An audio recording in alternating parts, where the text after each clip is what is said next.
Até porque quero continuar aqui no nosso tema, falando um pouco mais sobre todas as perspectivas. Rafaela Vitória, que é economista-chefe do Banco Inter, chegando na nossa programação. Rafaela, seja muito bem-vinda. Bom dia, obrigada pelo seu tempo. Bom dia, Paula. Bom dia a todos. É sempre um prazer estar aqui com vocês. Obrigada. Rafaela, a gente está numa semana, né, importante, temos reunião do Copom, o mercado tem já dado aí como certo a manutenção, mas muito de olho principalmente no comunicado, né? Paralelo a isso, a gente teve hoje, pela quinta semana consecutiva, as expectativas de inflação ali do Focus, né, em queda de 6%, agora para 5,1% em 2023. Mas aí a gente ainda tem núcleos, principalmente de serviços, acho que nos últimos a gente viu ali mostrando um pouquinho mais de resiliência, o que divide muita opinião, né? Muita parte ali do mercado tem uma certa preocupação em relação até de uma possibilidade de um repique, inclusive, dessa inflação por conta ainda desses núcleos de serviços. Mas eu queria entender a sua visão como um todo, se você acredita que estes últimos dados econômicos, eles realmente possam ter força ali no comunicado do Copom e conseguir já fazer, pelo menos, uma sinalização para a diminuição dessa taxa de juros? Sim, acho que de maneira geral, o cenário melhorou bastante, esse cenário para a inflação, não só o cenário da inflação corrente, como o cenário de inflação prospectiva. É uma melhora clara, né? Como você comentou, essa queda nas expectativas do Focus é uma queda muito relevante. Lembrando, é uma queda atípica, né? A gente vê uma redução de quase 1 ponto percentual de expectativa de inflação para o ano, sendo que a gente está já em junho, né? Então, praticamente, a gente está revisando, aí, tirando 1 ponto percentual aí de inflação no segundo semestre, sem um evento, né, de redução de impostos, por exemplo. Essa redução ela se baseia muito num cenário de queda das commodities. Então, a gente viu aí uma queda de preços de alimentos, combustíveis. De fato, esses itens estão fora dos núcleos, mas a gente começa a ver também uma quebra daquela inércia inflacionária. Você comentou bem, ainda existe uma preocupação com a inflação de serviços e de núcleos, mas ela já começa a dar sinais de arrefecimento. Então, quando a gente entra nessa tendência de queda, a gente deve continuar vendo essa redução da inflação de serviços. Ela é mais gradual, né? Não é como a inflação da gasolina, que cai rapidamente, às vezes até fica negativa, mas a tendência é que a inflação de serviços continue em queda na medida que você tem todo um cenário aí de inflação diminuindo para outros bens. Então, é um cenário bem mais positivo. A gente fez um comparativo do cenário pré-Copom dessa semana com o pré-Copom de maio, 6 semanas atrás, e realmente a gente consegue ressaltar aí vários pontos de melhora. Isso deve dar, sim, um embasamento para o Banco Central mudar a sua comunicação. Rafael, ainda falando sobre essa questão, né, da possibilidade aí da taxa de juros, já trazer, né, o Copom trazer certo ou não uma comunicação sobre essa redução, a gente tem também uma discussão que parte dos economistas acabam projetando uma taxa próxima ali, uma taxa neutra, também no nível neutro ali, próximo já em 2024. Tem uma outra ala do mercado que espera que os juros básicos ainda permaneçam no campo mais restritivo aí por um bom tempo, né? Essa discussão ainda em relação ao nível aí de equilíbrio, muita gente fala em torno, o próprio acho que o Banco Central em torno de 4%, em termos reais, o mercado alguns lidam em torno de 5%, há esse debate, mas eu queria entender a sua visão, né, como você enxerga exatamente se há este ambiente, né, para a gente conseguir, de repente, ter esse juro neutro abaixo, essa Selic abaixo de 10% no ano que vem, como já projeta o Focus, né, para o ano que vem ali na casa dos 9 pontos percentual a taxa de juros. Eu acredito que sim. A gente vê uma política. A gente tem hoje uma política monetária muito restritiva, né? 13,75 é uma taxa muito elevada quando a gente está com uma inflação corrente aí próxima de 4. Então, o juro real está muito elevado. A gente projeta, e o mercado também, projeta uma queda gradual. Se a gente terminar 2024, a nossa projeção, a gente terminaria 2024 com uma Selic de 9,5%. A gente ainda considera 9,5% uma taxa restritiva. A inflação ainda não está na meta, né? Ela deve voltar para a meta em 2025, 2026. Existem riscos, né? O governo ainda tem um arcabouço que não foi implementado, a gente ainda vê algumas iniciativas do governo de crédito subsidiado e alguns outros estímulos. Então, ainda existe algum risco no cenário inflacionário de médio prazo, mas de maneira geral a inflação caminha aí para a meta e a gente pode ter uma redução longa da taxa Selic. A nossa visão hoje é que o juro neutro está próximo de 4. Eu acho cedo ainda para a gente fazer uma revisão de juro neutro. Tem muitas variáveis ainda no cenário. Lembrando que juro neutro é uma estimativa que a gente vai conhecer só no futuro, né? Quanto que ela era nesse período. E a gente teve um juro neutro no período ali de 2017 até 2020, né, antes da pandemia, que chegou a 2,5% aqui no Brasil. A Selic estava, de fato, ali em 6,5%. Foi um momento que a gente teve, né, taxa de juros menores no Brasil, mas enfim, a gente hoje vê que a gente já teve juro neutro, inclusive bem abaixo de 4, né? Eu acho que essa discussão de um juro neutro mais alto hoje, a gente está cedo ainda, né? A gente não tem bons argumentos ainda, bons dados para rever essa estimativa. A gente passou esse momento aí de eleição e inflação muito alta, isso tudo atrapalha essa mensuração. Quando a política monetária está muito restritiva, tem a defasagem, acho que tudo isso atrapalha essa mensuração. Mas se a gente pensar que a gente volta a ter um juro neutro aí próximo de 4, que eu ainda acho que está no alto aí do intervalo para um país emergente, com a inflação voltando para a meta em 3, a Selic neutra poderia ser até 7.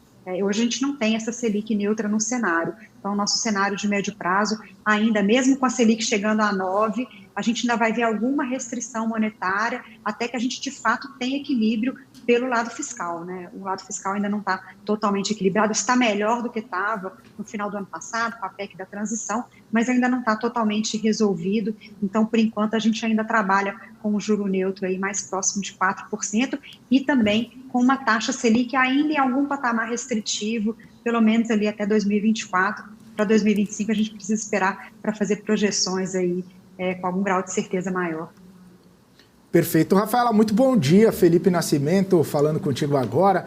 Nesse cenário que a gente tem visto, né, um cenário mais deflacionário, inclusive com queda no preço de combustível da gasolina, mais especificamente pela Petrobras na refinaria, a gente viu o IGP-10 na semana passada também bastante negativo, né, além das perspectivas e, claro, também contribuindo para um cenário de melhora na perspectiva econômica, aquela revisão de Standard & Poor's do Outlook do Brasil.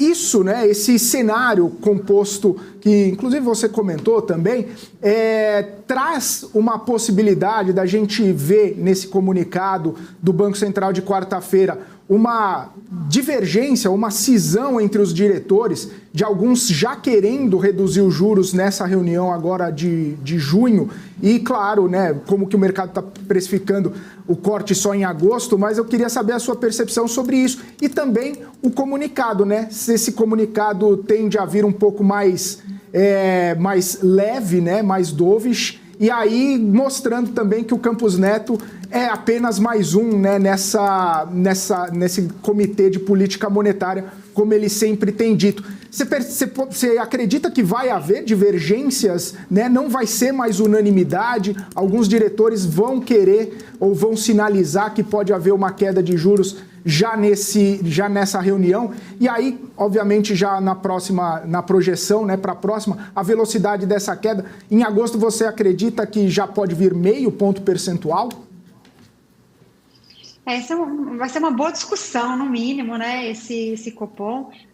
Como eu falei, quando a gente olha esse cenário pré-Copom de hoje com o da reunião passada, houve uma mudança muito significativa no cenário, não só pela queda da gasolina, mas a gente teve uma melhora externa também, como você bem colocou. Acho que essa revisão do Outlook pela S&P é um exemplo, mas ele não é o único. A gente tem visto outros bancos estrangeiros revisando suas posições de Brasil. E, de maneira geral, também não é só Brasil, né? Os investimentos para mercados emergentes também voltaram aí de uma maneira mais moderada. A gente está num ambiente mais risk-on, né? Os investidores com um maior apetite para risco. E o Brasil se destacando entre esses investimentos. Então, o cenário externo também é um cenário mais benigno do ponto de vista da liquidez, apesar que a taxa de juros do Fed tende a ser, acho que esse é o único ponto contra, né, a reunião passada. Hoje a gente tem uma visão que a taxa de juros pelo Fed vai ser maior do que a gente esperava há 6 semanas atrás, Então, acho que talvez esse seja o único fator ainda negativo em relação ao cenário. Mas, de maneira geral, sim, o cenário teve uma importante mudança com queda de commodities, com uma visão mais positiva do investidor estrangeiro, uma visão mais positiva também do investidor local. O arcabouço fiscal tem sido bem recebido. Ele, como eu falei, não é a solução final para o nosso desequilíbrio fiscal, mas ele é um bom caminho, ele é um bom começo, e ele tirou muito daquele risco que estava pressionando as taxas. Então, esse vai ser um Copom onde vão ser discutidas essas importantes mudanças de cenário.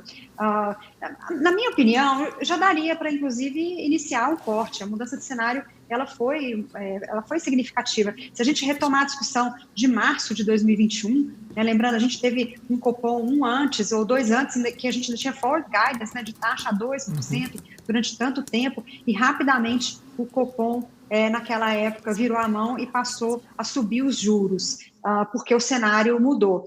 Eu acho que a gente está num ambiente talvez não tão preocupante quanto a gente estava em março, mas que, de alguma maneira, poderia embasar até um corte. Mas, como a gente viu nas declarações de alguns membros do Copom recentemente, e os comunicados, eles não dão nenhuma abertura para cortes ainda, eu acho que essa reunião, a discussão vai estar com relação aos próximos passos. Eu acho difícil a gente ver até uma divergência, como você perguntou, mas eu acho que o comunicado, sem dúvidas, ele vai dar espaço para o início do afrouxamento. Sobre a magnitude do afrouxamento, dificilmente o Copom vai indicar o tamanho desse início, até porque tem muita incerteza ainda no cenário. Eu também vejo hoje um cenário benigno que permite iniciar até com um corte de 50, e se continuar assim mais positivo no segundo semestre, e se confirmar, talvez até cortes de 75, a gente não descartaria. Não é nosso cenário base. Nosso cenário base começa com corte de 25 e depois cortes de 50 até dezembro, mas se a gente continuar vendo esse momento mais favorável da inflação, essa tendência de queda da inflação, se ela realmente se confirmar, principalmente na inflação de serviços, a gente não descarta algum corte mais acelerado. Agora, o fim de ciclo está cedo ainda para a gente discutir, mas que de 13,75 a gente tem muito espaço aí para cortar, isso é sem dúvidas.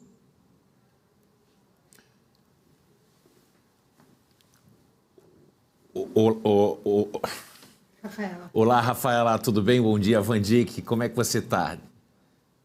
Bom dia, Vandic, tudo bem? Eu tenho uma preocupação, que eu vou dividir ela com você aqui, que talvez passe na cabeça do Copom e passe na cabeça do Campos Neto agora, que é, em breve, médio prazo, nós teremos um novo presidente do Banco Central que provavelmente será o Galípolo. Existe muita conversa a respeito disso, mas tudo indica que pode ser ele, que tem um viés bastante heterodoxo.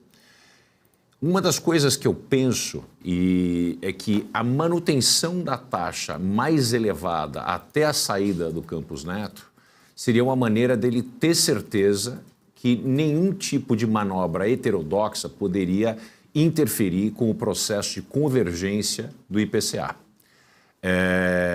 Não sei se é isso que está passando na cabeça do Copom, principalmente do Campos Neto, mas se eu fosse ele, eu teria essa preocupação. Eu quero deixar a minha posição de presidente do Banco Central com a inflação no centro da meta, ou muito próxima dela, e se algo acontecer daqui para frente, eu tenha uma espécie de colchão que pode absorver isso até alguns efeitos heterodoxos negativos acontecerem, como aconteceu na gestão do Tombini, com a Dilma mandando baixar a taxa de juro praticamente a grito. O que você acha disso, Vitória? Eu acho que alguma discussão política ela faz parte desse debate. O debate deveria ser técnico, eu acho que na maior parte ele é, mas a preocupação política ela fica como pano de fundo, eu não tenho dúvidas, até porque como o Copom comenta sobre a política fiscal, são riscos ali que a política fiscal pode ter em manter a inflação alta. eu acho que essa preocupação ela fica, de certa maneira, no pano de fundo. Mas, independente dessa preocupação, eu acho que hoje tem muito espaço para corte na Selic. Acho que o Banco Central, o Roberto Campos, não deveriam se preocupar com esse debate nesse momento. A taxa está muito alta, ela está muito restritiva e a inflação está numa convergência de queda. E é desnecessário hoje você ter uma restrição monetária tão grande no ambiente atual. Então, acho que o Copom deve seguir de maneira mais técnica e reduzir a Selic na medida do possível, mesmo com a inflação convergindo para a meta. Eu não acho que deve existir esse tipo de debate em segurar mais a Selic. E eu vejo também essa questão da transição para 2025, claramente a gente vai passar por algum momento de incerteza e de dúvida no mercado, mas a gente já passou por um grande amadurecimento no Brasil ao longo dos anos, até mesmo antes do Banco Central ser independente, esse debate sobre a importância dessa relativa independência da política monetária para a nossa economia, ele está bastante consolidado hoje no mercado. Eu acho difícil a gente ter um Banco Central que vá obedecer ordens do governo a partir de 2025. A gente pode, sim, ter um Banco Central com um viés mais dovish, acho que isso é possível, mas considerando o atual patamar de restrição, eu não vejo ainda motivos para a gente estar preocupado com uma política monetária ineficiente. Eu acho que o nosso histórico, até com o Tombini, né, a gente teve ali, flertou-se um pouco com taxas mais baixas, mas o próprio Tombini já tinha retomado o aperto monetário antes mesmo da troca de governo. Então, eu vejo que existe um amadurecimento no debate no Brasil. Acho que a gente pode pensar, sim, num Banco Central um pouco mais dovish, mas não a ponto de perder a eficiência da política monetária no Brasil. Rafaela, uma outra questão, inclusive, que a gente tem discutido bastante a respeito de crescimento econômico, né? Hoje, no Boletim Focus, mostrou uma alta, inclusive, bastante acentuada da percepção de crescimento de PIB da semana passada para essa, de 1,84 para 2,14, né? Inclusive, a gente teve o crescimento do PIB, que a gente discutiu bastante nas últimas semanas, mas teve o IBCBR na semana passada, mostrando também uma elevação bastante importante. Queria saber, na sua opinião, né, porque se a gente for traçar ali o arrasto estatístico do IBCBR, está de 3,47%. Queria saber se, na sua visão, é um crescimento plausível e se você acabou mexendo ou revisando suas expectativas de crescimento econômico aqui do PIB para o Brasil depois desse número do IBCBR. Como que está a sua percepção com esses dados novos que saíram na semana passada? A gente revisou depois do PIB, também de 1,5 para 2, então nossa projeção também é de um crescimento aí próximo de 2. Eu acho que a gente vive um momento de cenário aí meio Goldilocks no Brasil, né? PIB crescendo e inflação em queda, que é um PIB que cresce muito pelo lado da oferta e pelas exportações. Então, é bom para a economia, obviamente, mas a gente não está vendo esse crescimento de PIB pressionar ou trazer pressões inflacionárias adicionais. A parte de consumo doméstico, a demanda doméstica, investimentos, segue em desaceleração, o que é bom para a inflação e vai ser importante, né, quando os juros começarem a cair no segundo semestre de 2024, para essa retomada. Então, boa parte dessa revisão de crescimento do PIB, ela ainda está ligada com o agronegócio e alguma coisa de indústria extrativa também, mineração, petróleo e gás, ambos aí voltados para exportação. Então, tem um pouco mais de volatilidade, né? Só para entender, são indústrias cíclicas, mais voláteis. Então, fica difícil mesmo a gente acertar aí o PIB quando ele está tão baseado nessa produção que pode surpreender, né? Principalmente como foi o agro, né? Quando a gente vê um PIB mais baseado em consumo, investimento, é mais fácil você acertar essa projeção porque você tem ali uma inércia ali mais fácil de calcular. Nesse caso, a gente pode ainda ter alguma surpresa positiva, como o IBCBR mostrou em abril, que também não foi do lado da demanda, né? Se você pegar os dados de serviços, varejo, indústria, todos foram fracos, né, ou até negativos, e o IBCBR foi mais alto, muito provavelmente por conta do agro, né? Então, a gente pode ter sim um PIB maior esse ano, bom, né? A gente não deixa de comemorar, mesmo ele sendo concentrado setorialmente, mas ele não está preocupando nesse momento do ponto de vista da política monetária. Tá certo. Rafaela, quero agradecer sua participação aqui. Muito obrigado mais uma vez por estar aqui conosco, por dedicar um pouquinho do seu tempo na nossa programação. Um abraço e até uma próxima, então. Até a próxima. Obrigada. Tchau, tchau. Rafaela Vitória, economista-chefe do Inter, aqui conosco.